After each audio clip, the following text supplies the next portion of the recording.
Assalamu alaikum, dear student. How are you? Welcome you, Superior Group of Colleges Learning Management System.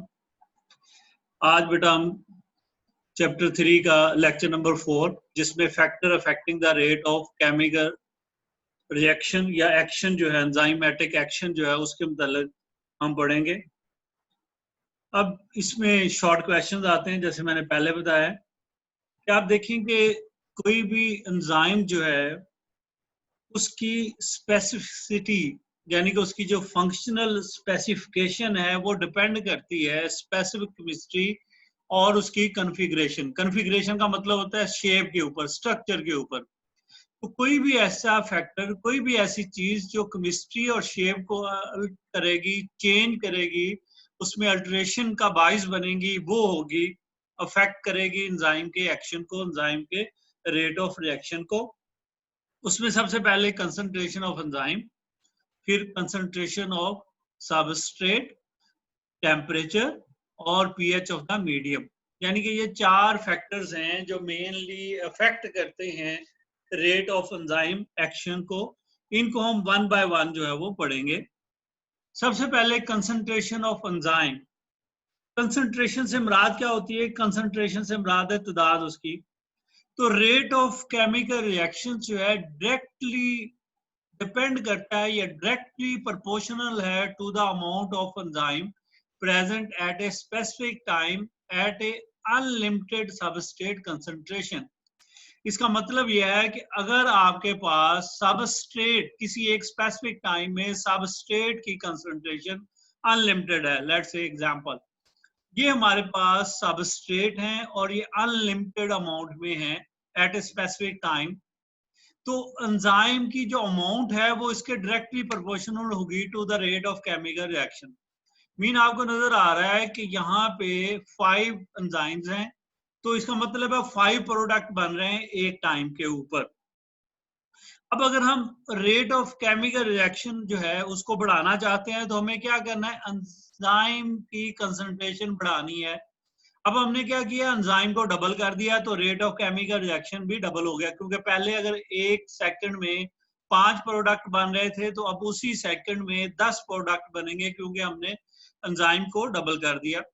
इसी तरह से अगर हम further enzymes जो हैं उनको इंक्रीज कर देते हैं तो rate of chemical reaction further double हो जाएगा, और ये अमाउंट उतनी देर तक रेट बढ़ता जाएगा जब तक कि जो सबस्ट्रेट है उनकी अमाउंट लिमिटेड नहीं हो जाती। मसलन इसको हम ग्राफिकली देखते हैं। ये हमारे पास ग्राफ है, ये इस साइड पे रेट बढ़ रहा है और इस साइड पे कंसंट्रेशन ऑफ एंजाइम बढ़ रही है। अनलिमिटेड सबस्ट्रेट है और वो अनलिमिटेड अमाउंट ये है हमारे पास। इसका मतलब मैक्सिमम रेट ये हो सकता है।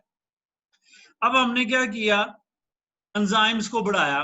एंजाइम को बढ़ाने का मतलब है एक्टिव साइट्स बढ़ा दी हमने। जब एक्टिव साइट बढ़ी तो प्रोडक्ट बढ़ना शुरू हो गए। अब ये कर्व ऊपर की तरफ जा रही है, इसका मतलब रेट बढ़ता जा रहा है। More active sites available, more product convert हो रहे हैं, ज्यादा बन रहे हैं एक गिवन टाइम में।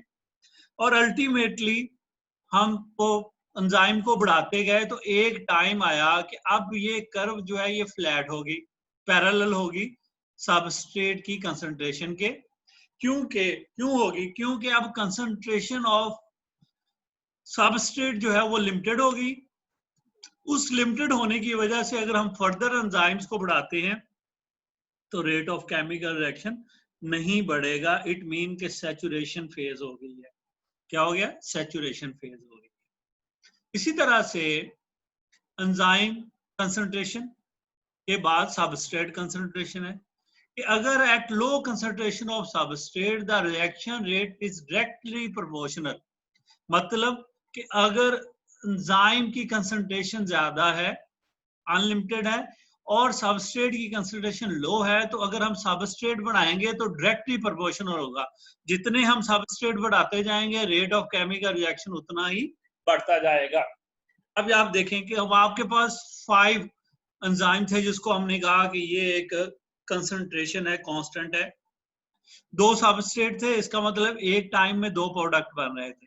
अब आपने क्या किया? सबस्ट्रेट की कंसंट्रेशन को बढ़ाया तो रेट भी बढ़ जाएगा। और फर्दर बढ़ाने से रेट फर्दर बढ़ेगा।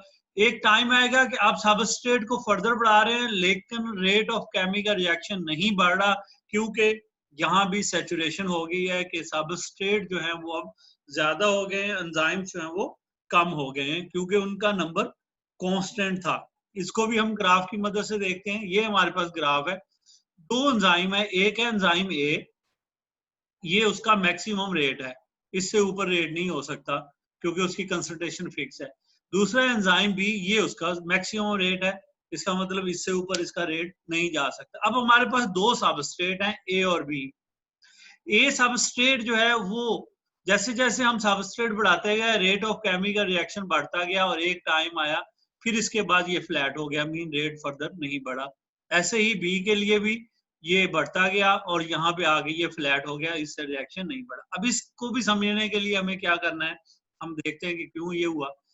जब हम यहाँ पहुंचे थे तो हमने सबस्ट्रेट की कंसंट्रेशन बढ़ाई तो हमें नजर आया कि एक्टिव साइट स्टिल अवेलेबल है, मीन एंजाइम अभी भी ज्यादा हैं सबस्ट्रेट से, लिहाजा एक्टिव साइट्स जो हैं अवेलेबल होने की वजह से। जब ये कर्व यहाँ पहुंची तो अब क्या हुआ, क्योंकि हम एंजाइम बढ़ाते जा रहे हैं, एंजाइम बढ़ाते जा रहे हैं और एक टाइम आ गया जब तमाम एंजाइम्स जो थे, क्योंकि एंजाइम कांस्टेंट थे, सबस्ट्रेट बढ़ाते जा रहे थे, तो जैसे जैसे सबस्ट्रेट बढ़ाते जा रहे थे एंजाइम जो है वो ऑक्यूपाई होती जा रही थी उनकी एक्टिव साइट्स।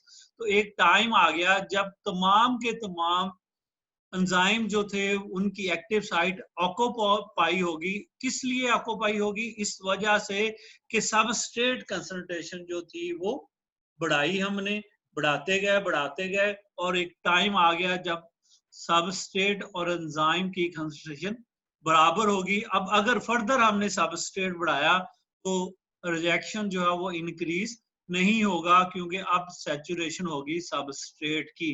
तो इस तरीके से सबस्ट्रेट कंसंट्रेशन और एंजाइम कंसंट्रेशन जो है वो इम्पैक्ट करती है रेट ऑफ केमिकल रिएक्शन को, एक में एंजाइम कंसंट्रेशन की वजह से और दूसरे में सबस्ट्रेट कंसंट्रेशन के होने की वजह से। अब टेम्परेचर जो है ये बहुत इंपॉर्टेंट शॉर्ट क्वेश्चन है। आता है व्हाट इज ऑप्टिमम टेम्परेचर, या डिफाइन ऑप्टिमम टेम्परेचर और give the optimum temperature of human body. तो दो, एक नंबर की डेफिनेशन और एक नंबर का सवाल। ऑप्टिमम टेम्परेचर क्या होता है? All enzyme can work at there maximum rate, यानी कि वो मैक्सिमम रेट पे काम कर सकते हैं, करते हैं एट ए स्पेसिफिक टेम्परेचर, एक मखसूस टेम्परेचर के ऊपर, and that is the optimum temperature. इसको हम ऑप्टिमम टेम्परेचर, इसका मतलब ये है उर्फ आम में, आम लफ्जों में, कि एंजाइम जो है उसकी कारकर्दगी, उसकी एक्टिविटी एक स्पेसिफिक टेम्परेचर के ऊपर मैक्सिमम होती है जिसको हम ऑप्टिमम टेम्परेचर कहते हैं, और ये ह्यूमन बॉडी में 37 सेंटीग्रेड होती है। आपको पता है ह्यूमन बॉडी का टेम्परेचर ही 37 होता है। अब इसको भी हम जरा देखते हैं कि टेम्परेचर किस तरीके से अफेक्ट करता है ग्राफ की मदद से। आप पहले ग्राफ को समझते हैं फिर उसके बाद हम इसको फर्दर क्लैरिफाई करेंगे। अब देखेंगे ये टेम्परेचर था 10, जैसे ही आप टेम्परेचर बढ़ा गए rate of chemical reaction increase होना शुरू हो गया, फर्दर टेम्परेचर बढ़ा, रेट ऑफ केमिकल रिएक्शन बढ़ता गया और ये उसका ऑप्टिमम टेम्परेचर था 37, ह्यूमन बॉडी की बात है। तो यहाँ पे आके टेम्परेचर क्योंकि 37 ऑप्टिमम हो गया है, लिहाजा एंजाइम की एक्टिविटी फर्दर टेम्परेचर बढ़ाने से ज्यादा नहीं हो रही बल्कि कम हो रही है क्योंकि एंजाइम डीनेचर होना शुरू हो गया। अगर ये इनऑर्गेनिक रिएक्शन होता तो जैसे जैसे टेम्परेचर बढ़ाते तो ये रेट ऑफ केमिकल रिएक्शन बढ़ता जाता। फिर ईच 10 सेंटीग्रेड बढ़ाने से रेट ऑफ केमिकल रिएक्शन जो है वो डबल हो जाता है। इसका मतलब 10 से जब आप 20 पे पहुंचे तो रेट ऑफ केमिकल रिएक्शन जो था वो डबल हो गया। इस तरीके से 20 से जब हम 30 पहुंचेंगे तो फर्दर डबल हो जाएगा क्योंकि 10 सेंटीग्रेड बढ़ाने से rate of chemical reaction double होता जाता है till the time of optimum temperature. Optimum temperature तक ये प्रोसेस जारी रहता है। अब हम दूसरी बात जो इंपॉर्टेंट है कि टेम्परेचर के डिक्रीज होने से एंजाइमेटिक एक्टिविटी डिक्रीज होती है बढ़ने से ऑप्टिमम तक इंक्रीज होती है, ऑप्टिमम से ऊपर टेम्परेचर बढ़ाने से एंजाइम डीनेचर होता है। लेकिन जो फ्रीजिंग टेम्परेचर यानी कि लो टेम्परेचर की तरफ एंजाइम की एक्टिविटी कम होती है, उसकी वजह भी आपको समझ आ जाएगी।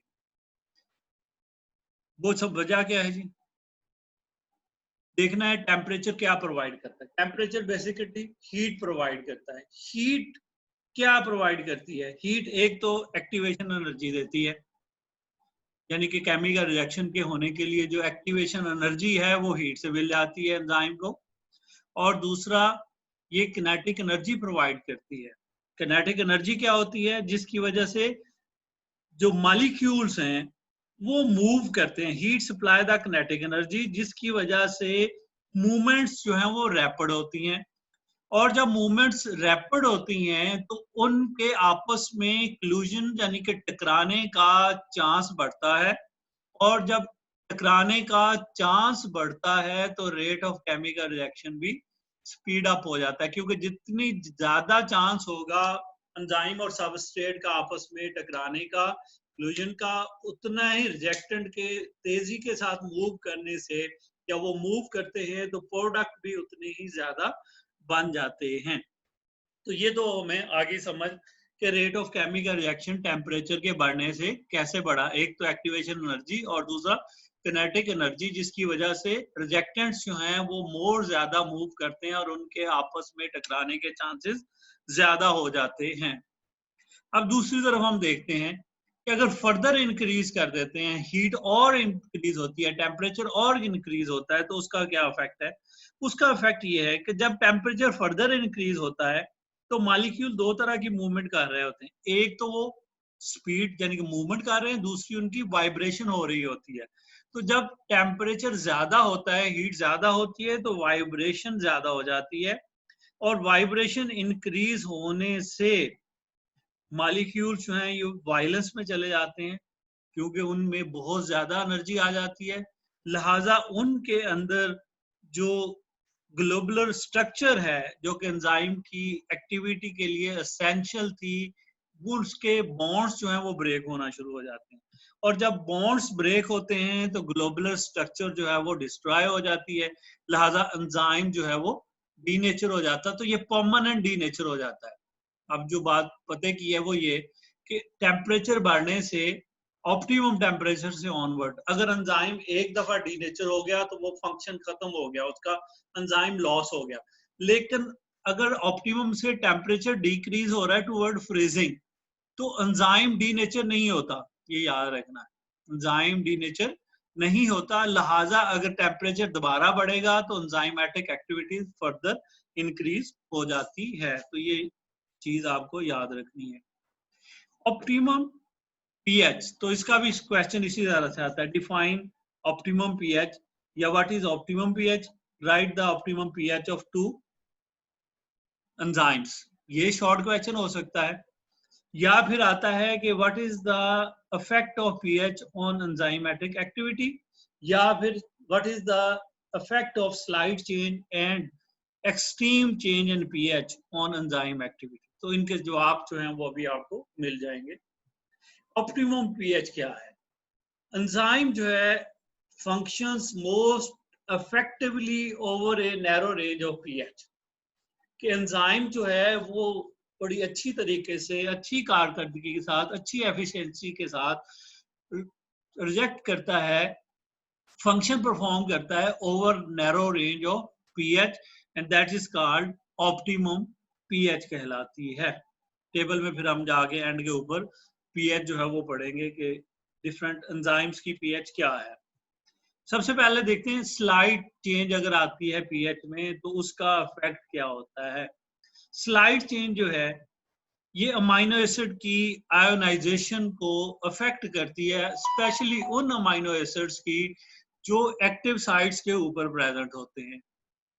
लिहाजा इस तरीके से ये अफेक्ट करती है। It can also affect the ionisation of substrate, यानी कि ये एक्टिव साइट, क्योंकि active site is a charge bearing site, तो उसके ऊपर अमाइनो एसिड्स की जब आयोनाइजेशन चेंज होगी तो वो चार्ज में चेंज आ जाएगी। लिहाजा एंजाइम अपना परफेक्टली फंक्शन परफॉर्म नहीं करेगा। अगर सबस्ट्रेट की आयोनाइजेशन इफेक्ट हो जाती है तो तब भी वो अपना फंक्शन जो है वो प्रॉपरली परफॉर्म नहीं करेगा। अब इस सूरत में, इस कंडीशन के अंदर एंजाइम के ऊपर क्या हो सकता है कि एंजाइम या तो उसका फंक्शन रिटार्टेड हो जाएगा, मीन उसमें कमी आ जाएगी, वो अपना प्रॉपर फंक्शन परफॉर्म नहीं करेगा, या फिर वो कंप्लीटली ब्लॉक हो जाएगा for temporarily, for time being, क्योंकि जैसे ही दोबारा स्लाइड चेंज जो है वो नॉर्मल चेंज में आएगी, यानी कि ऑप्टिमम पीएच में आएगी, तो वो फिर दोबारा से अपना फंक्शन जो है वो परफॉर्म करना शुरू कर देगा। अब इसी तरह से अगर एक्सट्रीम चेंज आ जाती है, एक्सट्रीम चेंज, क्योंकि वो बॉन्ड्स इन द एंजाइम जो है, ग्लोबुलर प्रोटीन में जो बॉन्ड्स होते हैं उन बॉन्ड्स को ब्रेक कर देती है, तो it cause the bond in the enzyme to break, और इस तरीके से एंजाइम डीनेचर, और अगर एंजाइम डीनेचर हो गया तो फिर वो फंक्शन परफॉर्म नहीं कर सकता, it mean that is lost from the cell. अब उसको मेटाबॉलिज्म के रिजल्ट में ब्रेक कर दिया जाएगा, यानी कि वो टोटली लॉस कर गया अपनी एक्टिविटी को, और उसकी एक्टिविटी कभी भी दोबारा रीगेन नहीं हो सकती। अब पीएच देखते हैं, ऑप्टिमम पीएच। पेप्सिन जो है इसकी पीएच 2 होती है, सिक्रेज 4.5 पीएच है, इंट्रोकाइनेज 5.5 पीएच है, इसके बाद स्लेवरी अमाइलेज 6.8 है, कैटालेज 7.6, कैमोट्रिप्सिन 7 to 8, पैंक्रियाटिक लाइपेज 9 और आर्जिनेज 9.7 पीएच है। तो ये ऑप्टिमम पीएच हैं जो आपको याद करनी है बुक के अंदर, और क्योंकि एक तो शॉर्ट क्वेश्चन में पूछ लेते हैं और एमसीक्यूज भी अमूमन ज्यादा इस चैप्टर में से इन पीएच से ही आते हैं। तो वंस अगेन इस दुआ के साथ कि अल्लाह ताला आपको आपके मकसद में कामयाब करे और खुशो खुरम रखे। अल्लाह।